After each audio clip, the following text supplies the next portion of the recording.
누가복음과 사도행전은 예수님의 제자였던 누가가 기록한 책입니다. 먼저 1절에서 2절을 보면 누가복음에 어떤 내용이 담겨 있는지 말씀하고 있습니다. 예수님이 행하신 일들과 사도들에게 택하신 사도들에게 성령으로 명령하신 후에 승천하시는 날까지 누가복음에서는 기록하고 있습니다. 사도행전은 예수 그리스도의 복음이 사도들과 초대교회 성도들에 의해 예루살렘에서 시작해서 유대와 사마리아를 거쳐 이방인인 로마와 또한 땅끝까지 복음이 전파되는 선교의 역사를 기록하고 있습니다. 신약성경에 유일하게 역사서가 바로 사도행전입니다. 3절에서 5절에 있는 말씀을 보면 부활하신 예수님은 40일 동안 제자들에게 나타나셔서 하시는 일이 있었습니다. 그것은 바로 하나님의 나라의 일을 말씀하시면서 명하시기를 예루살렘을 떠나지 말고 아버지께서 약속하신 성령 세례를 받으라고 하셨습니다. 그런데 제자들은 예수님께 이렇게 질문합니다. 이스라엘을 회복할 날이 바로 이때입니까? 제자들의 바람은 예수님이 이스라엘을 로마로부터 해방시켜 주시고 이방 나라를 심판하실 것을 기대하였던 것입니다. 6절에 그렇게 이제 제자들의 질문이 나와 있습니다. 예수님께서는 이스라엘의 회복의 때는 아버지의 권한에 있기 때문에 아버지의 권한으로 정하신 것이니 너희가 알 바가 아니다. 오직 너희는 성령이 임하시면 권능을 받아 예루살렘과 온 유대와 사마리아와 땅 끝까지 이르러 내 증인이 될 것이다 라고 말씀하십니다. 그리고 하늘로 올라가시는데 흰 옷 입은 두 천사가 예수님을 바라보는 예수님의 제자들과 또 거기에 모인 사람들에게 이렇게 말합니다. 11절에 보니까 갈릴리 사람들아 어찌하여 서서 하늘을 쳐다보느냐 너희 가운데서 하늘로 올려주신 이 예수는 하늘로 가심을 본 그대로 오시리라 하셨느니라. 예수님의 재림의 때를 말씀하고 있습니다. 마태복음 24장 30절에서 31절의 말씀을 보면 이렇게 나와 있습니다. 예수님의 재림은 모든 나라 사람들이 볼 수 있도록 천군 천사의 나팔 소리와 함께 오신다고 말씀하셨습니다. 오늘 이제 말씀의 내용은 사도행전 1장 1절에서 11절에 있는 말씀의 내용은 바로 이었습니다. 이 말씀을 통해서 우리 다시 한번 생각해 볼 내용들을 나누고자 합니다. 바로 3절에 있는 말씀입니다. 그가 고난받으신 후에 또한 그들에게 확실한 많은 증거로 친히 살아계심을 나타내사 40일 동안 그들에게 보이시며 하나님의 나라를 말씀하시니라. 40일 동안 예수님께서 하신 것은 바로 하나님의 나라에 대해서 말씀하셨다고 말하고 있습니다. 하나님의 나라는 공간적인 의미로는 우리가 죽어서 가는 천국을 의미하기도 합니다. 또 하나는 지금 우리가 살고 있는 이 세상입니다. 약 2050년 전에 예수님이 세상에 오심으로 하나님의 나라는 이미 우리에게 임하였습니다. 자, 말씀을 한 곳을 보겠습니다. 누가복음 6장 20절에서 23절에 있는 말씀입니다. 제가 읽어드리도록 할게요. 너희 가난한 자는 복이 있나니 하나님의 나라가 너희 것이며 지금 줄인 자는 복이 있나니 너희가 배부름을 얻을 것이요 지금 우는 자는 복이 있나니 너희가 웃을 것이며 인자로 말미암아 사람들이 너희를 미워하며 멀리하고 욕하고 너희 이름을 악하다 하여 버릴 때에는 너희에게 복이 있도다. 그날에 기뻐하고 뛰놀라 하늘에서 너희 상이 큼이라. 여러분들도 잘 알고 있는 마태복음 5장에 같은 내용이 담겨 있는 팔복에 대한 말씀입니다. 예수님께서 공생애를 시작하면서 첫 번째 하신 설교의 내용입니다. 그때 예수님께서 이 말씀을 할 때는 제자들이 어떤 의미일까 도대체 하나님의 나라가 이제 곧 예수님의 시대가 공생의 시대가 열리면서 예수님께서 많은 표적과 기적을 보여주셨잖아요. 그런 상태에서 예수님께서 이렇게 말씀하시는 내용이 그렇게 다가오지는 않았을 것 같아요. 그런데 성경에는 예수님께서 부활하신 후에 하나님의 나라의 일을 말씀하셨다는 내용이 어떤 내용인지 구체적으로 말씀하시고 계시진 않지만 저는 이런 말씀을 하시지 않았을까, 다시 한번 그런 생각을 해보았습니다. 하나님의 나라에 대해서, 우리가 죽어서 가는 천국에, 이 땅에 우리가 살 동안에 하나님의 나라의 백성으로서 어떻게 살아야 될지를 다시 한번 되짚어 주시지 않았을까 생각을 해봅니다. 예수님을 믿는다는 이유로 미움을 받고 외면을 당하고 시련을 당할, 또 애통한 일을 당할 제자들에게 기뻐하라고 말하고 있습니다.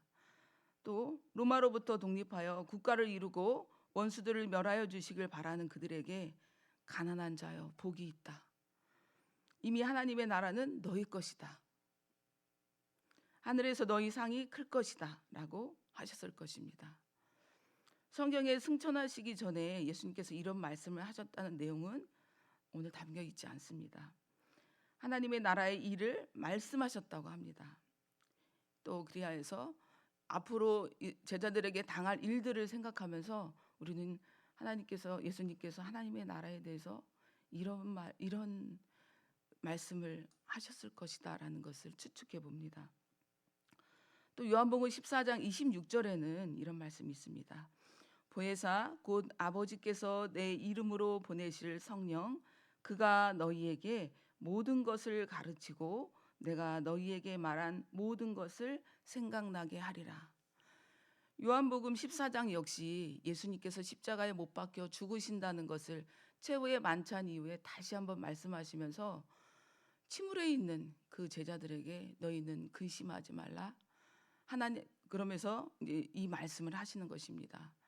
그리고 예수님께서 죽으실 것을 말씀하시면서 보혜사 성령이 너희에게 오면 내가 지금까지 너희에게 한 모든 말들을 생각나게 할 것이다. 그리고 너희가 행할 바들을 가르쳐 줄 것이다. 그러면서 평안하라 이렇게 말씀하고 계시거든요. 예수님은 우리가 구약에서 하나님께서 이스라엘 백성들을 심판하시기 전에 선지자들 통해서 계속 반복적으로 말씀해 주시잖아요. 그들의 잘못한 것, 이렇게 하면 안 돼, 이렇게 하면 안 돼라는 것들을 계속 하나님의 언약을 되새기면서 반복적으로 말씀하고 계시는데 신약 성경에도 보면 마찬가지인 것 같아요. 예수님께서 죽으실 것을 계속 예고하시잖아요. 그러면서 하시는 말씀이 보혜사 성령에 대해서 계속 말씀하고 계세요. 그런데 제자들은 깨닫지 못했어요. 그래서 예수님이 죽으셨을 때 다 낙심하고 낙향했잖아요. 그리고 예수님과 같이 똑같이 죽임을 당할 것 같아서 무서워서 숨어 있었어요. 사람들의 눈을 피해서 또 자기들끼리 모여서 숨어 있는 사람들도 있었고 이미 다 모든 것 다 포기해버린 상태에서 고향으로 돌아가는 사람들도 있었잖아요. 성령을 그들이 받았더라면 그런 일이 없었겠죠. 그런데 오늘 말씀해 보면 예수님께서 이렇게 말씀하십니다. 성령을 예루살렘을 떠나지 말고 내게서 들은 바 아버지께서 약속하신 것을 기다리라. 내게서 들은 바 아버지께서 약속하신 것을 기다리라. 다시 한번 부활하시고 나서 40일 동안 제자들과 함께 하시면서 다시 한번 반복하시는 거예요. 성령을 받으면 하나님이 우리의 왕이 되셔서 세상이 줄 수 없는 의와 평강과 희락을 누리며 살 수 있습니다. 또한 하나님의 존재로 하나님의 자녀로 존재하는 것만으로도 증인이 되는 삶을 살 수가 있습니다. 성령님은 우리를 영원한 생명의 길로 인도해 주시길 것입니다. 오늘 마지막 절에 보면 예수님의 재림에 대해서 다시 말씀하고 있잖아요. 여러분들도 잘 알고 있지만 우리 대한민국에 우리나라만 해도 40명이나 되는 재림 예수들이 있어요. 그들은 말하기를 유대 땅에 왔던 그 시대의 예수님을 알아보지 못해서 유대인들이나 바리새인들이나 그들이 죽였던 것처럼 당신들이 지금 재림 예수, 보혜사 성령으로 와 있는 그 예수를 알아보지 못하고 있는 것이다. 이렇게 말하는 사람들이 있어요. 그래서 간혹 구약 성경과 신약 성경을 연결을 지어서 이야기를 하면 그 말씀에 놀라고 마치 정말 이것만이 참 진리라고 생각하고 거기에 목숨을 바치는 사람들이 있어요. 그럴 수밖에 없죠. 구약은 오실 예수님에 대해서 예언하고 신약은 오신 예수님에 대해서 이야기하고 있기 때문에 과거에 오실 예수님에 대해서 예언한 그 내용이 신약에서는 맞을 수밖에 없어요. 그런데 재림 예수님에 대해서는 그렇게 기록하고 있지 않아요. 재림 예수님에 대해서는 온 나라 만국 백성이 보는 가운데서 천군 천사의 나팔 소리와 함께 하늘에서 친히 예수님께서 오시겠다고 말씀하고 있어요. 죽은 자들이 먼저 일어나고 또 살아있는 사람들이 그 예수님을 만나게 될 것이라고 약속하고 있어요. 그래서 우리가 성경의 말씀을 때로는 말씀을 잘 이해하고 말씀에 짝을 맞춰서 성경을 이해하는 것도 좋지만 더 중요한 건 뭐냐면 성령을 받아야만 하나님의 말씀을 올바로 깨달을 수 있다는 거예요. 성령님은 우리의 상담자가 되어주시는 분입니다. 성령님은 우리의 위로자가 되어주시는 분입니다. 지식적으로 성경의 말씀을 많이 알고 있는 사람들은 있지만 그 안에 성령님께서 계시지 않는다면 하나의 역사책을 잘 익히는 거에 불과하고 또 그냥 학습적인 그런 말씀으로만 기억하는 그런 사람들을 많이 보게 됩니다. 그래서 우리는 성령을 받아야 됩니다. 이곳에 계신 모든 분들은 이미 성령님이 우리 안에 존재하고 계십니다. 근데 중요한 건 뭐냐면 이 성령님이 탄식하지 않도록 성령이 소멸되지 않도록 끊임없이 노력해야 된다는 것입니다. 오늘 예수님께서 말씀하시기를 성령을 받기 위해서 어디로 가라겠냐면 예루살렘에 머물러 있어라라고 말씀하고 있어요. 그래서 성령의 충만함을 우리는 이제 이미 내 안에 계신 성령님이 소멸되지 않고 항상 충만하게 또 성령님의 인도하심에 우리가 따라 살 수 있도록 성령님의 음성에 민감하게 반응할 수 있도록 우리는 끝없이 나 자신을 의지적으로 노력해야 되는 부분들이 있는 거예요. 그것이 바로 기도하는 것이고 죄와 구별된 자리에 늘 거하는 것이에요. 우리의 욕심을 따라 우리의 육신의 생각을 따라 사는 것이 아니라 우리의 마음속에 하나님께서 양심이라는 것을 주셨잖아요. 하나님이 원치 않는 일을 할 때마다 하나님은 우리의 양심을 두드리시잖아요. 우리 여기 계신 성도님들도 많이 느껴보셨을 거예요. 또 체험하신 분들도 있을 거예요. 내 몸은 원치 않고 나는 하기 싫은데 내 마음에서 자꾸 하라고 명령하시는 것들이 있어요. 성령님의 음성인 줄 알고 민감하게 반응할 줄 아는 여러분들이 되었으면 좋겠습니다. 그래서 우리 안에 계신 그 성령님이 소멸되지 않도록 죄 지는 일을 멀리하고 우리 안에 나쁜 습관들, 우리의 생활 속에 있는 악한 습관들을 끊어버리려고 우리의 의지적인 노력이 필요할 것입니다. 그래서 오늘 이제 말씀을 맺도록 하겠습니다.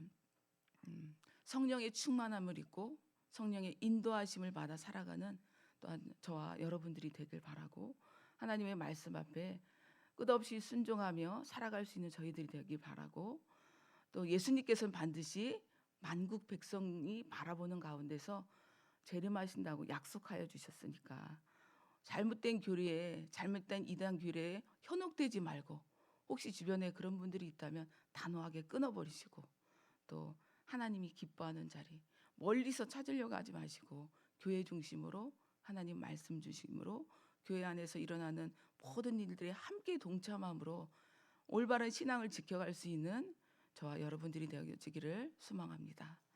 기도하겠습니다.